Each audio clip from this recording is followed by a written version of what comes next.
마가복음 5장 38절에서 43절 말씀. 회당장의 집에 함께 가사 떠드는 것과 사람들이 울며 심히 통곡함을 보시고 들어가서 그들에게 이르시되 너희가 어찌하여 떠들며 우느냐. 이 아이가 죽은 것이 아니라 잔다 하시니 그들이 비웃더라. 예수께서 그들을 다 내보내신 후에 아이의 부모와 또 자기와 함께 한 자들을 데리시고 아이 있는 곳으로 들어가사 그 아이의 손을 잡고 이르시되 달리다 굼 하시니 번역하면 곧 내가 내게 말하노니 소녀야 일어나라 하심이라. 소녀가 곧 일어나서 걸으니 나이가 12살이라. 사람들이 곧 크게 놀라고 놀라거늘 예수께서 이 일을 아무도 알지 못하게 하라고 그들을 많이 경계하시고 이에 소녀에게 먹을 것을 주라 하시니라. 아멘.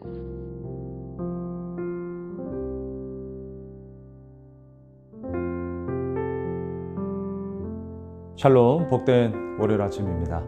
오늘은 마가복음 5장 35절로 43절의 말씀 달리다 굼 이 제목으로 하나님 말씀 나누고자 합니다.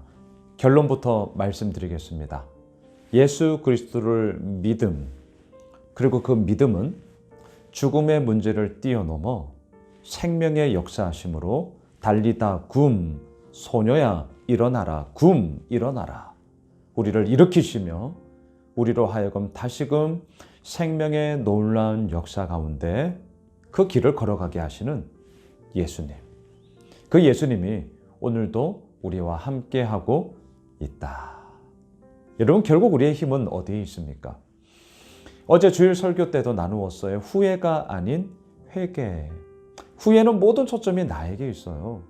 그러다 보니까 상대를 탓하게 되고요. 더 나아가 나 스스로를 제한시킵니다. 다시는 저런 사람들과 만나지 않을 거야. 나 스스로를 계속 제한시키죠. 옥죄에 있죠. 하지만 회개는 어떠합니까? 하나님께 모든 초점이 맞춰져 있는 거예요. 똑같은 일이지만 결코 똑같은 일이 될 수 없는 것이죠. 그 일 때문에 내가 얼마나 속상하는 줄 알아? 하지만 그 일로 인하여서 하나님이 나를 볼 때 어떻게 보실까? 여러분, 이러한 안경, 이러한 관점으로 우리가 서지 않으면요, 후회만 가득 찰 뿐 회개에 대한 진정함으로 우리는 나아갈 수 없다. 여러분, 오늘 본문 바로 예수님께서는요, 이제는 그러한 삶의 역경과 고난 가운데서 예수님이 어떻게, 예수님이 무엇을, 그리고 예수님이 어떠한 분이신지를 우리에게 너무나도 분명하게 보여주고 계십니다. 어제 주일자 본문과 좀 연결하셔야 돼요. 소위 액자 구성이라고 하는데요. 처음 시작은 회당장이 예수님을 찾아오는 것으로 시작을 하죠. 하지만 그 중간 사이에 무엇이 있었습니까? 12년 동안 혈루증을 앓던 여인의 이야기가 중간에 위치해 있어요. 그리고 나서 오늘 본문에서 그 뒤요, 12살 먹은 소녀, 회당장의 딸. 하지만 죽음 가운데 있던 그 소녀를 예수님께서 다시 살리셨다라는 이 이야기로 12년의 혈루증 여인, 12살 먹은 회당장의 딸, 이 두 이야기. 근데 공교롭게도 12라는 공통점의 이 숫자를 가지고 있는 이 두 사건을 지금 우리들에게 말하고 있죠. 무엇을 얘기하는 거냐고요? 오늘 서두에서 말씀을 드렸어요. 예수님이 죽음의 역사를 뛰어넘어 생명의 은혜를 나누며 그 예수님을 믿는 자, 그 예수님과 함께하는 자, 그에게 허락하여 주시는 생명의 역사가 얼마나 놀라운가. 12년 혈루증 여인도 나음을 입었고요. 12살 먹은 회당장의 딸도 다시금 생명으로 일어나게 되는 그 놀라운 역사가 예수님으로 말미암아 이루어지더라. 35절을 보십시오. 아직 예수께서 말씀하실 때에 회당장의 집에서 사람들이 와서 회당장에게 이르되 당신의 딸이 죽었나이다. 어찌하여 선생을 더 괴롭게 하나이까? 아직 예수께서 말씀하실 때 이때의 시간, 공간은 어디에 있습니까? 어제 본문 12년 혈루증을 앓았던 여인과의 만남, 그를 치유한 바로 그 현장이죠. 회당장의 집에 아직 가지도 않았어요. 회당장은 어떠했겠습니까? 빨리 가야 하는데 왜 지체하고 계시지? 왜 여기에 머물고 있지? 빨리 가셔야 하는데. 얼마나 간절했겠습니까? 그러던 찰나에 자신의 종이 와서 얘기합니다. 회당장이요, 당신의 딸이 죽었습니다. 어찌하여 선생을 더 괴롭게 하나이까? 이제 무슨 말입니까? 예수님이 가셔도 아무 소용없습니다. 이미 다 게임 끝났습니다. 이 얘기잖아요. 36절. 예수께서 그 하는 말을 곁에서 들으시고 회당장에게 이르시되 두려워하지 말고 믿기만 하라 하시고.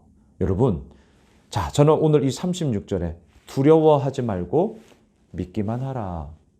저는 이렇게 한번 정의 내리고 싶어요. 우리의 삶에 두려움의 문제가 있지요.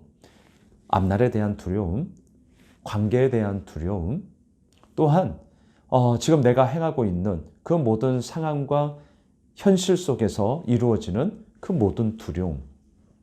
이 두려움의 문제는 끝이 없을 텐데요. 이 두려움의 문제를 해결할 수 있는 것이 있으니 뭡니까? 믿기만 하라, 믿음이라는 거예요. 또한 이 믿음에서 중요한 것은요, 내가 더 열심히 믿어야지. 믿음의 열심, 믿음의 헌신, 믿음의 열정, 이것으로 끝나는 것이 아니라 뭔 줄 아세요? 믿음의 대상이에요. 내가 누구를 믿고 있는가? 이 믿음의 대상에 대한 분명함, 이것이 결국 두려움의 문제를 이길 수 있는 힘이다. 여러분, 이게 오늘 본문의 첫 번째 포인트입니다. 두려워하지 마, 믿기만 해. 이 두려움의 문제는 결국 믿음으로 이겨나갈 수 있다. 누굴 믿는 거예요? 예수님. 누굴 믿는 거예요? 12년 혈루증을 앓았던 그 여인을 고친 예수님. 누굴 믿는 거예요? 하나님의 아들 예수요. 지난 토요일 큐티 보면 기억나시죠? 지극히 높으신 하나님의 아들 예수요. 그 예수님이 어떠한 분이신지를 지금 오늘 본문은 우리에게 밝히 보여주고 있죠. 37절. 베드로와 야고보와 야고보의 형제 요한 외에 아무도 따라옴을 허락하지 아니하시고 12제자 가운데 이 세 제자만을 데리고 가셔요.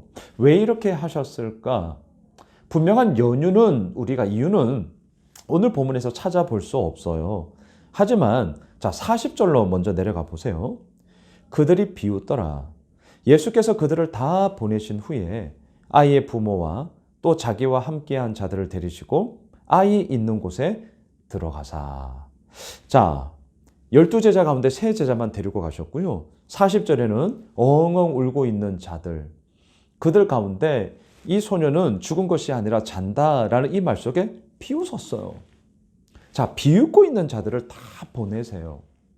자, 이것을 연결을 한다면 제자들 가운데도 이것에 대한 온전함, 또한 예수님이 누구신가에 대한 궁금함들이 여전히 제자들 가운데 있는데 그것에 대한 분명함들이 아직까지 세워지지 않은 자들, 무리들 가운데도 비웃는 자들, 그들을 다 물러가게 하셨잖아요. 아마 오늘 본문의 정황 가운데서는 이러한 연유로 12제자 가운데서도 3제자를 데리고 따로 이 사건의 현장 속에 가셨다라고 저는 생각을 합니다. 다 보냈어요. 비웃는 자들을 다 보냈어요. 그러면 예수님과 지금 함께 남아있는 자들은 어떤 자예요? 비웃는 자가 아니죠. 어떤 자입니까? 예수님이 누구신가에 대한 그런 분명함들을 가지면서 예수님이 하시면 된다라는 그런 믿음의 온전함을 가지고 있는 자들이었죠. 41절, 오늘 본문의 클라이막스죠. 그 아이의 손을 잡고 이르시되 달리다 굼 하시니 번역하면 곧 내가 내게 말하노니 소녀야 일어나라 하심이라. 42절, 소녀가 곧 일어나서 걸으니 나이가 12살이라 사람들이 곧 크게 놀라고 놀라거늘. 왜 마가는 이 소녀의 나이가 12살이라는 것을 의도적으로 기록합니까? 어제 우리가 보았던 12년 혈루증 앓은 여인과 연결하고자 함이죠. 숫자 12, 구약의 12지파, 신약의 12제자, 12는요, 하나님의 백성의 수로서 이게 온전함의 이야기입니다. 그런데 그 12의 어제 본문에서는 혈루증이 나왔어요. 오늘 본문에서의 12에는 죽음의 이야기가 나옵니다. 자, 이러한 모든 문제 속에 과연 해결자가 누구냐? 예수 그리스도시다. 이것이 오늘 본문에서 너무나 분명하게 나타나는 것이죠. 오늘 두 번째 포인터예요. 달리다 굼, 소녀야 일어나라. 이렇게 말씀하시는 주님은 오늘 우리의 주인으로 이번 한 주간을 시작하는 우리들에게 그렇게 말씀을 하셔요. 일어나십시오. 무너지지 마십시오. 이렇게 얘기할 수 있는 이유, 우리가 잘나서가 아닙니다. 우리에게 능력이 있어서가 아닙니다. 우리가 탁월해서가 아니에요. 달리다 굼, 일어나라. 오늘도 우리에게 말씀하시는 예수님이 우리와 함께하고 계시기 때문이죠. 바라기는 오늘 두 가지 나누었습니다. 두려워하지 마, 믿기만 해. 두려움의 문제를 해결할 수 있는 것은요, 예수 그리스도를 믿음입니다. 두 번째, 달리다 굼, 무너져 있는 아픔의 자리, 나자빠져 있는 그런 실망의 자리, 좌절의 자리. 하지만 그곳에 그저 내버려 두지 않으십니다. 일어나라, 굼, 일어나라. 우리에게 말씀하시며 오늘도 우리를 이끌어 가시는 그 예수님으로 인하여 이번 한 주간 승리하게 될 줄 믿습니다. 기도합시다. 하나님, 그렇습니다. 두려움의 문제, 믿음으로 이겨나가겠습니다. 주저앉음의 문제, 죽음의 문제, 모든 것을 다 정말 포기하고 좌절의 그런 구렁텅이에 허우적대고 있는 우리들 삶 속에 달리다 굼, 일어나라. 오늘도 말씀하시며 우리를 일으켜 세우시는 그 예수님이 우리와 함께하고 계시기에 얼마나 좋은지 모릅니다. 감사합니다. 사랑합니다. 고맙습니다. 그 주님과 함께 이번 한 주간도 멋지게 승리하며 나아가는 저희들 모두가 되게 하여 주시옵소서. 예수님의 이름으로 기도드리옵나이다. 아멘. 우리가 가지고 있는 기도 제목 붙잡고요, 우리 계속해서 기도하겠습니다.